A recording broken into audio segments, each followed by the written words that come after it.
Five Nights at Freddy's is a series with an expansive history of scrapped content. The sheer amount of it that has been discovered keeps going up every day and shows no signs of stopping anytime soon. In my last video, I covered all of the interesting scrapped material from the original FNAF games. In this video, I'm diving into the modern era of the series and exploring all the fascinating cut content from the Steel Wool games. There's quite a bit here, so let's not waste any time and get into the first game. Of course, being Five Nights at Freddy's Help Wanted.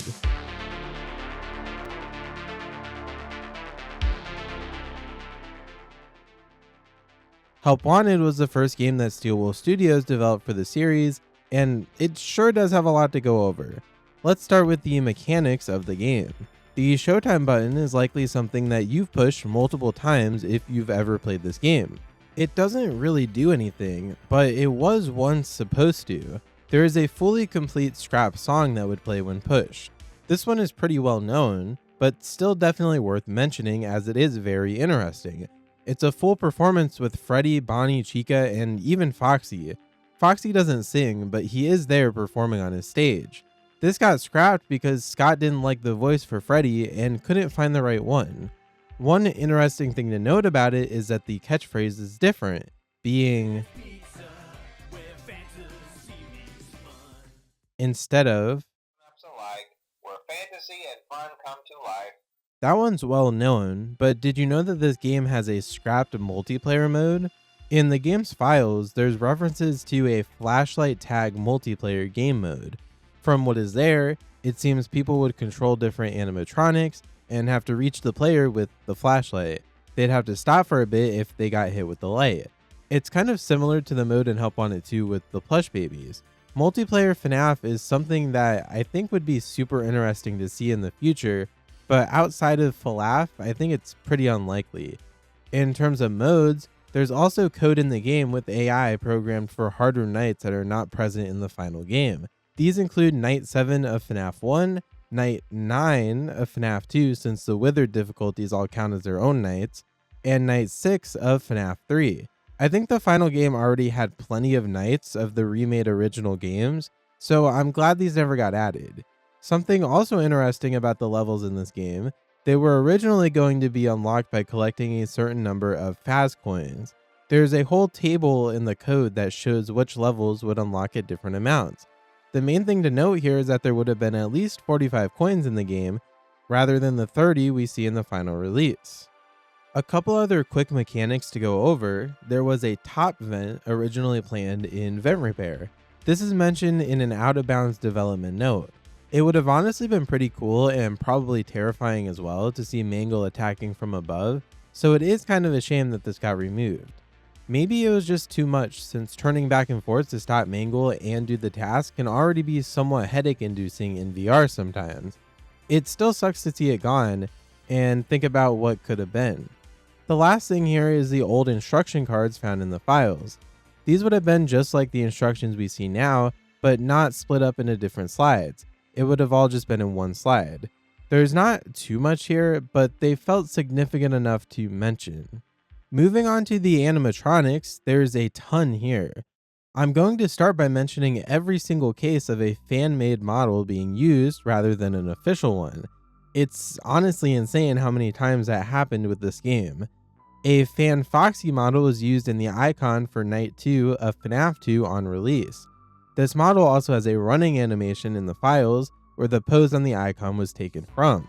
It was eventually replaced with an official model before being changed again to Withered Foxy when that update came out.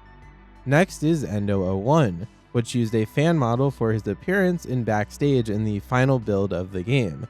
This was replaced about 3 months after the game released. A fan-made Cupcake model was also used within the FNAF 1 office on release, being replaced later.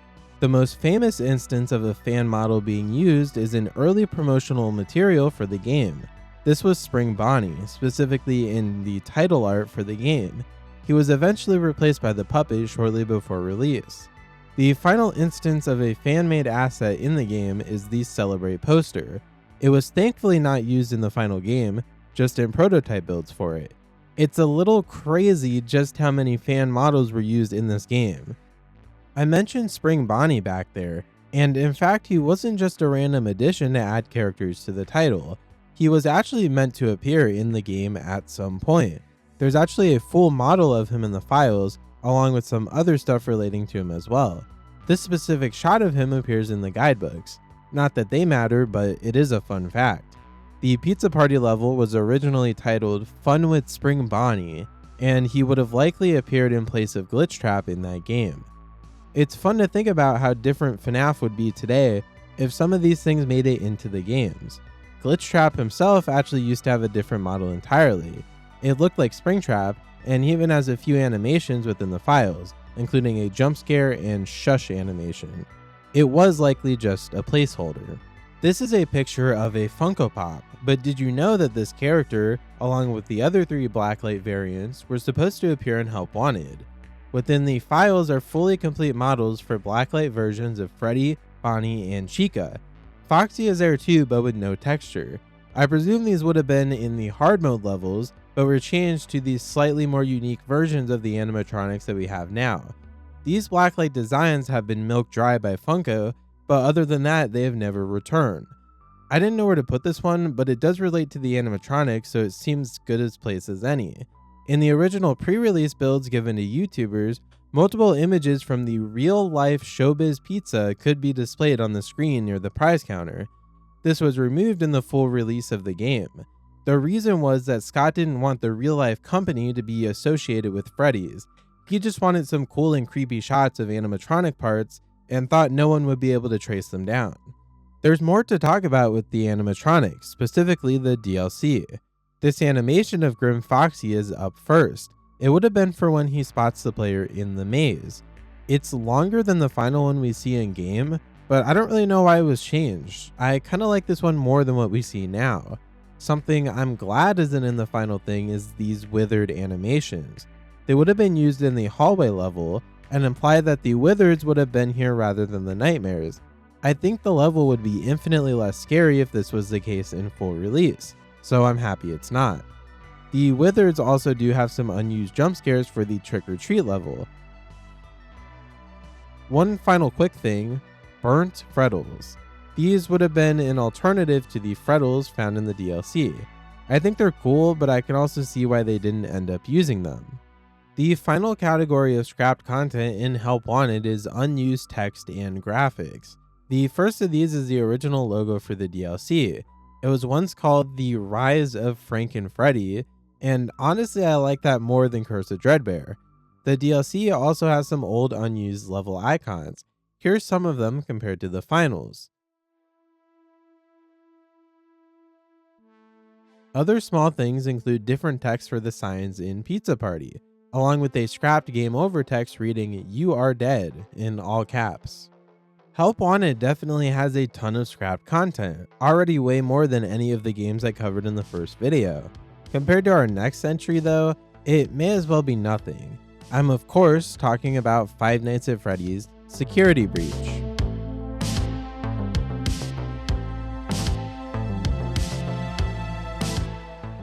This game is the definition of scrapped content. I mean, there's a whole game here that never got to see the light of day. Let's start with the mechanics, the first of which being some unused collectibles. These range from a baking bag to a Fazzer Tag Champion badge. A good chunk of these items are placeholders, a strange cube, cube of testing, and a thingamabob to name a few. The most interesting one to me is the wallet, as if we would have gotten some kind of currency. I'd assume Faz coins or Faz tokens, but who knows. The next unused mechanic has to do with the endings. Plan A, B, and C are all different missions found in the files. Plan A can technically be partly seen in the game if you return to the main stage when Vanessa tells you to. Plan A literally just tells you that the doors will open and you need to leave. Plan B is linked to the loading dock ending, but does not have any mission attached to it. Plan C is for the prize counter. The start of it is very similar to how it goes in-game, where you go to the arcade, then the security office, before finally getting to the exit. The last line though would then tell you that you have to collect enough prizes to give to a bot, not present in the full game. Speaking of the prize corner, there's an elevator in there. Besides one cutscene only encounterable by going here after escaping daycare, the elevator here goes unused and doesn't function. Within the code though, it's possible to partly activate it, taking the player down and up. It would take you from the lobby to the prize counter and vice versa. That would be an awfully convenient thing to have in the full game, so it sucks that it's not. Now for some random things, starting with a glass ball. Yeah, so it seems to me like this was a placeholder object of sorts to test the distraction mechanic on the animatronics. Spawning it makes it fall to the ground and shatter, getting the attention of nearby bots. There also exists Fazwatch power. This is in the debug menu and will actually change the flashlight power. It implies that the Fazwatch once was intended to have power, which I'm glad they didn't do because it's already bad enough as it is. Another debug tool is a Vanny meter. It does kind of what you would expect, turning Vanessa to Vanny when the meter gets full if Vanessa is around. The last thing here is a character gallery. Again, exactly what it sounds like, and a shame it was cut. The next set of stuff is a bunch of mini games and menus adjacent to them. There's an unused menu full of different mini games or sections of the game. Some are arcade games from the final game or ruin, some are boss battles, and others are unused entirely. Bowling is one such game. At one point, you were meant to be able to bowl. I mean, bowling is pretty boring, but it would have been cool to have. Another game here is Roxy Racers. There's actually a functional go-kart in the game that can drive and make animatronics ragdoll if you run into them. I think it would have been really funny to see this in-game happen to Roxy, although the ragdolling thing was probably just a placeholder that never got changed. The most interesting scrapped game by far is one that you've likely at least heard of. I'm of course talking about survival mode. This mode was highly customizable in every way you can think of. Difficulty, hour length, lives, and even a seed randomizer. The player would have to go around the Pizzaplex, avoid bots, and collect prize boxes. They would progress through different areas of the building with a number of different party passes. Some of this mode can be partly activated in-game, but it's unbelievably buggy, and most of the prize boxes spawn out of bounds due to significant map changes before release. It's a strange thing for them to even consider adding, although I would be curious to see it complete. It feels like Steelwool was attempting to make a mode that is kind of similar to older FNAF games with the hours passing and stuff, but it's also different in so many ways as well. Onto the animatronics of this game, there's quite a bit. Starting with Burntrap, the code actually has AI for him. In the full game, you never directly interact with him, of course, but this code would make that possible. He's got walk and run speeds, eyesight, and even hearing distances. We know that Burntrap was supposed to play a far different role in this game, being more hidden and in the shadows, but this AI doesn't really relate to that either. Glamrock Freddy is another character that seemed to have a different role, or at least mechanics at some point. He has an animation in the files where he seems to be searching underneath something, probably looking for Gregory. Relating to Freddy, there's a version of him that is shattered. This appears in the Vanny ending technically, but it also appeared in a banner for the game during a Halloween sale. We also never really get to see him in game with a head, as in Ruin, he has no head. There's some more unused models for other animatronics. Chica has a different guitar model, which is seen in her hologram on the stage, but not anywhere else. The Endos also have a frozen model, part of a scrapped mission in a scrapped room. His parts do appear in a box in this security office, but whatever he was meant for originally has been completely removed. Sun and Moon have some very strange emissive textures. Moon has his face glowing, which makes sense since he's a moon and that's what the moon does. Sun has his face glowing as well, along with almost everything else on him. I suppose that one also makes sense. No clue why these were removed. Some of the Glamrocks also used to have emissive eye textures as seen in the editor icons for the characters. Specifically, Monty and Roxy are the ones with emissive textures. Yes, this is a real picture of Monty that was used during development. Final thing here for animatronics, the staff bots. There are 11 known staff bot skins that got unused or cut in this game. Some return in later games and some haven't been seen yet. Here's a look at them.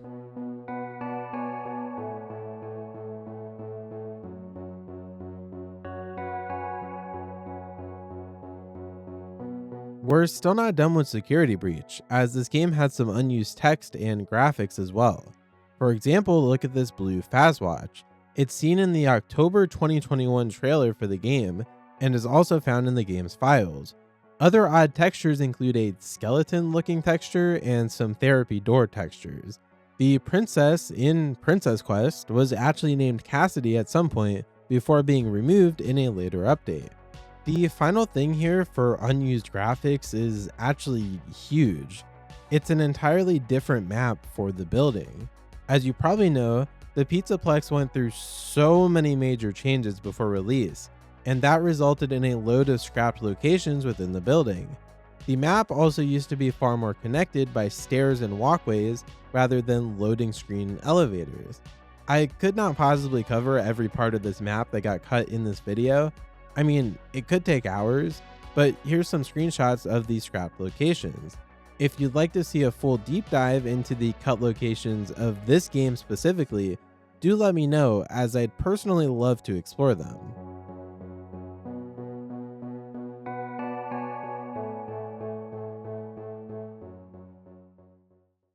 The final category of cut content for this game is the audio. Just like the map, I could never cover all the audio in this video without making it far too long. First is music. The files have multiple unused tracks that are remixed or reused from other games. This includes the UCN High Score theme, Venta Black from Sister Location, some Freddy in Space 2 music, and more. The other cut audio in this game is a bunch of voice lines. These relate to different cut missions, lore, and everything in between. I'm just gonna play some of the lines I found most interesting. I hear what some guests say about me. Bad things happened in the past. But that was not me. Those were older models. Flawed. I would never hurt anyone. You know that, right? Gregory, I am too big to go through vents. Is someone there? I am afraid I cannot see you. Where are you going? Come back. I thought we were friends. You will do as I say. You will bring me what I want. And if you fail me, then you will. Both of you burn! Gregory, I can keep you safe. You've got to trust me. Contact me if you see him. Monty, Roxy, Chica. Report. I don't know how to fix it. What am I going to do? If Freddy was working, we would have him by now. Okay, I didn't mean to. He walks through every security door as if he owns the place. No, I can find him. It won't be like the last one. Look, I don't know where it is. Do you know how many arcade games there are? I'll find it eventually. I have the second key. Security Breach is a truly fascinating entry in the series. After doing all the research for this video, it's brought up one major question in my head. What was Security Breach supposed to be? I may just have to make a video about that in the future, as the question is stuck in my head. If you'd like to see something like that, let me know in the comments. We do have to move on though, and that brings us to this game's DLC, Five Nights at Freddy's Security Breach Ruin.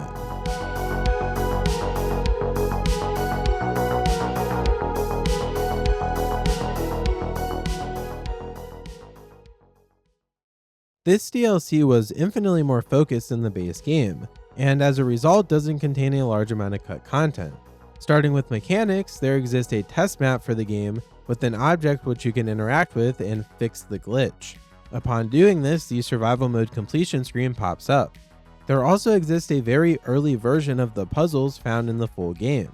Something far more interesting is the old Mimic chase animations found in the files. These include the Mimic punching through a wall, and the Mimic completely crashing through a wall.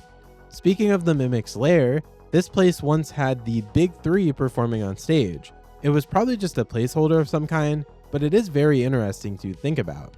Other things here relate to these security nodes. This is an early version of them, looking far more organic. It's quite a contrast from the final versions, and honestly pretty creepy. The wall puzzles also had a strange way to prevent you from interacting with them when in AR mode. Remember Phasgoo from the books? Well, this is AR goo. There's some interesting stuff going on with the animatronics. The big thing that you've likely seen is the old Mex's model. Technically this character is called the Entity, but I just call him Mex's.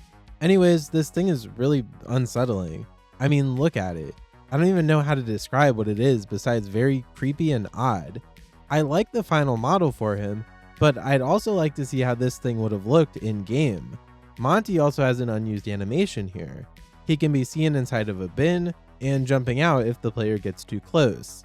The bin with Monty in it is still in the game, but he won't jump out of the player for approaching. Other things relate to the Mimic. This lion suit, which does appear in Secret of the Mimic, has a full model in this game. Parts of it appear on the Mimic's costume during the Scooper ending, but the full thing is nowhere. Speaking of these suits, they have unused textures with glowing orange eyes. This texture is later used in the teaser trailer for Secret of the Mimic. That's it for this DLC, so on to Five Nights at Freddy's Help Wanted 2.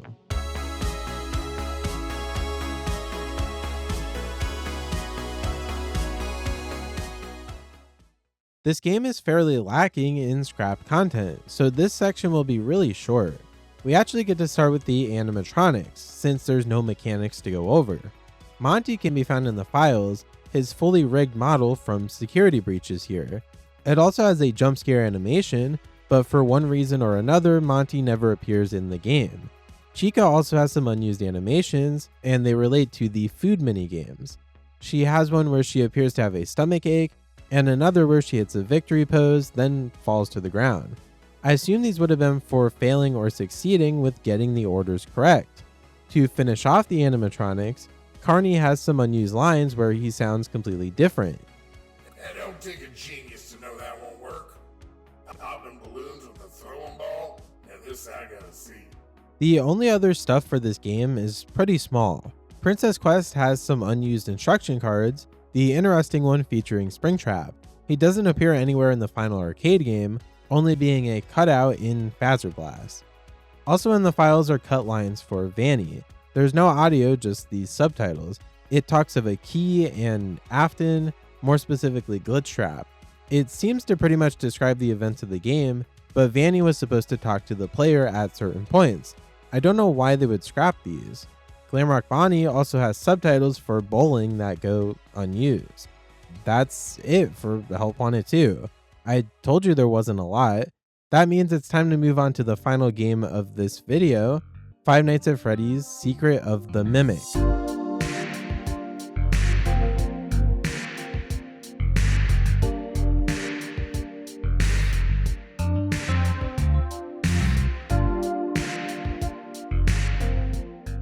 Secret of the Mimic has nowhere near as much stuff as Security Breach, but it does have some interesting scrapped content. Starting with mechanics, we have stuff for both the intro of the game and the ending. With the intro, there's a completely different set of lines between Dispatch and Arnold. It tells us stuff about Arnold's family, about a contract, and some various stuff relating to the MCM. I won't play all the lines, but here's some interesting ones. Now listen, this next job is a little hush-hush, if you know what I mean, and we need you on it ASAP. What family? My parents are dead. My wife left me last year. Oh God, I haven't seen my kid for... Awesome. Well done. Family's important to us here at Fazbear Entertainment. As per section 13.071 of their contract, they are in breach and have forfeited their rights to everything relating to the project. Something else very major in this game is the endings. There's a fully scrapped fourth ending in which you give the mimic Edwin's personality rather than David's. The endo would then go to David's grave and mourn. That's a fascinating concept that I wish was explored more in the game. As for the animatronics, there's a little bit here. First are many unused cardboard cutouts. These are recolors of one scene in game and just weren't used for whatever reason. Another unused thing is Jackie's eyes from the trailer for the game. This was mentioned before as a texture from Ruin, but they changed again to match the final design of the mimic's eyes. Chica has something similar going on. In concept art for the game, her bib reads "Let's Party" rather than what it says in the final game, "Party Time." Mr. Helpful has an unused model in which he doesn't have a suit on, just a bow tie and hat. There is a painting of him in the Big Top showroom depicting this variant. Moving to Prototype Freddy, the files have a texture for his head, despite the lack of one. You know, there's way more Headless Freddy in these games than there probably should be. Scrapped graphics are up next, and we have some old posters that were never used. Some of these appear in trailers, others appear in pre-release builds, and some go completely unused. Other things here are a bunch of UI stuff. This old UI is seen in the gameplay trailer for the game, along with these old permission icons. It's also been found that the audio logs were once going to be playable within the computers, but this did not make it to the final game. Nothing too interesting, but it is scrapped content. The final section here is the location itself. There's just one thing here, and it's an entrance to a dark ride. We see little bits of the dark ride within the dolly section of the game, but this is a whole unused area for it. This is what it would have looked like. That is all of the interesting scrapped material I could find to talk about for this video. As of recording on April 30th, Secret of the Mimic is not out yet in VR, so we don't have that to look over. There's some random lines of code, along with quite a bit of placeholders that I didn't cover, just because they didn't feel particularly interesting for the video. That'll be the end of scrapped content for now, unless you all really want to see me cover the spin-offs or go deeper into Security Breach. As always, thank you so much for watching today's video, and I'll see you all in a couple of weeks with the next one. Goodbye, superstars.